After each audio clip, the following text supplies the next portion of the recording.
Culture lovers, oi oi, and welcome back to Bushel on the Box. I'm Gary Bushel, and there's only one thing on TV dominating conversation at the moment. Yes, all week our screens have been crammed with a great cacophonous circus of clowns and creeps, twerps and troopers, the deluded, the desperate and the dismal. And as well as the election campaign, we've had Britain's Got Imported Talent on for 2 hours every bloody night. They've stretched it out longer than Alicia's legs. The live shows are 2 ruddy hours long. You could fly to the south of France in that time, but the performances take up less than 1/6 of that, about 18 minutes. The rest is hot air, stale waffle and adverts. Thank God for fast forward. And by the way, who has 6 semi-finals? You don't get that at the Euros. There should be 2 semis, 2 sets of 8. Otherwise it's not much to boast about, is it? We didn't win, but at least we got through to the last 48.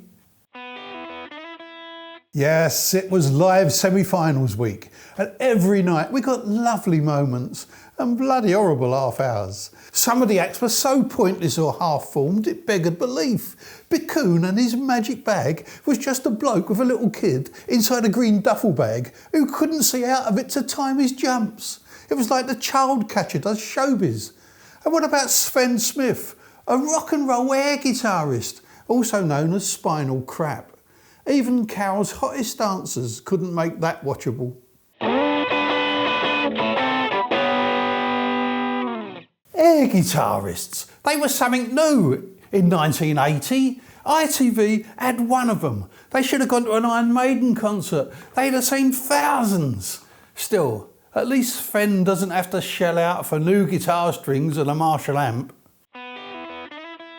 We recorded this before the final, so I don't know who won.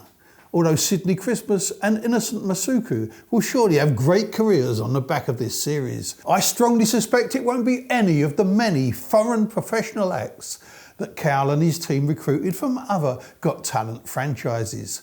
Genevieve, who did those amazing animal noises and sound effects, has already been seen on Canada's Got Talent and the French and the Yank versions too.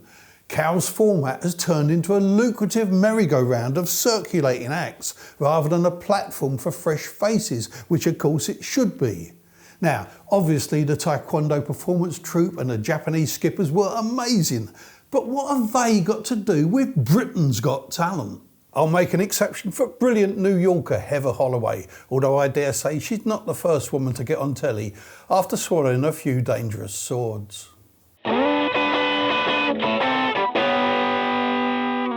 I love TV talent shows, but the standard of judging on BGT is appalling. Carol's clods just spew out pathetic platitudes and lazy hype.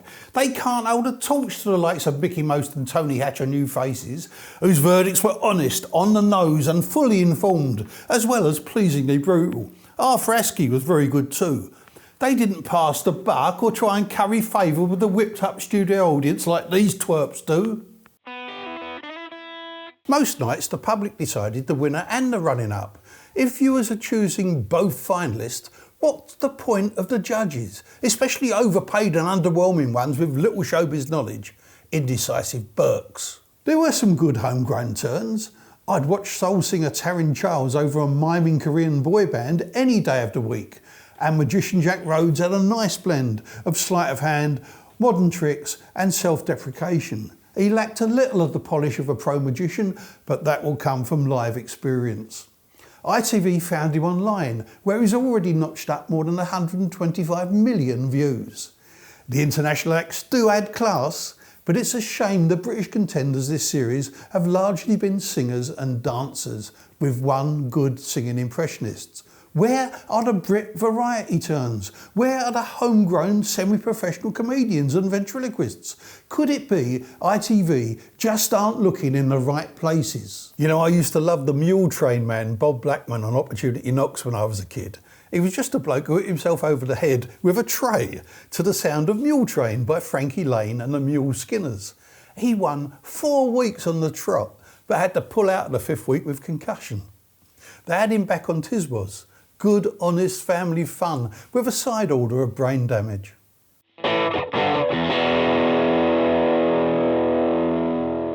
List time.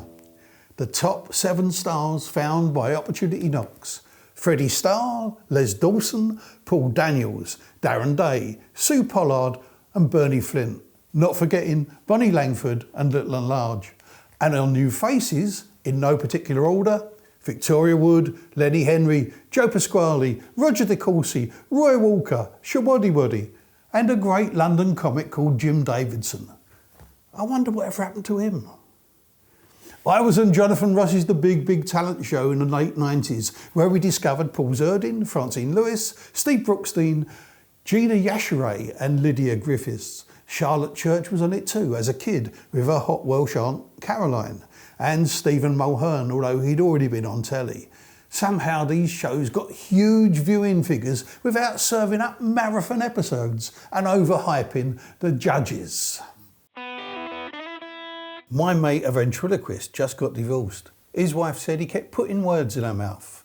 He told her to get stuffed, and what made it worse was he said it without moving his lips.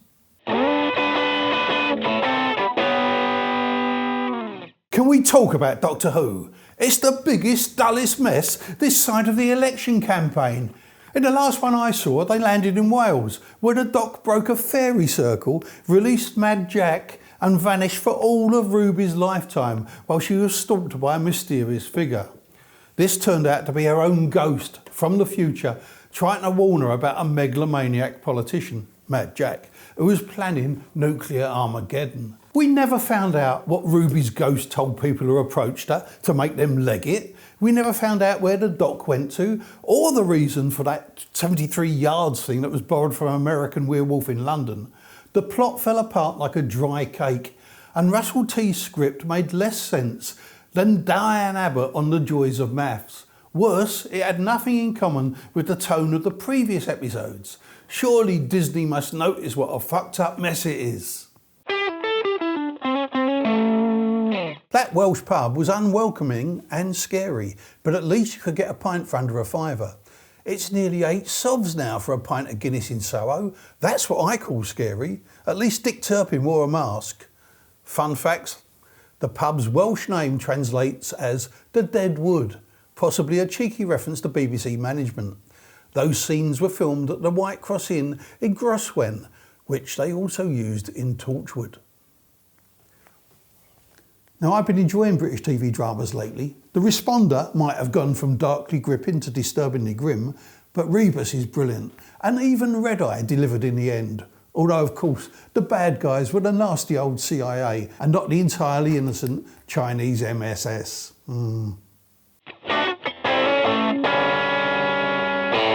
The big unsolved mystery of Red Eye was the plane itself.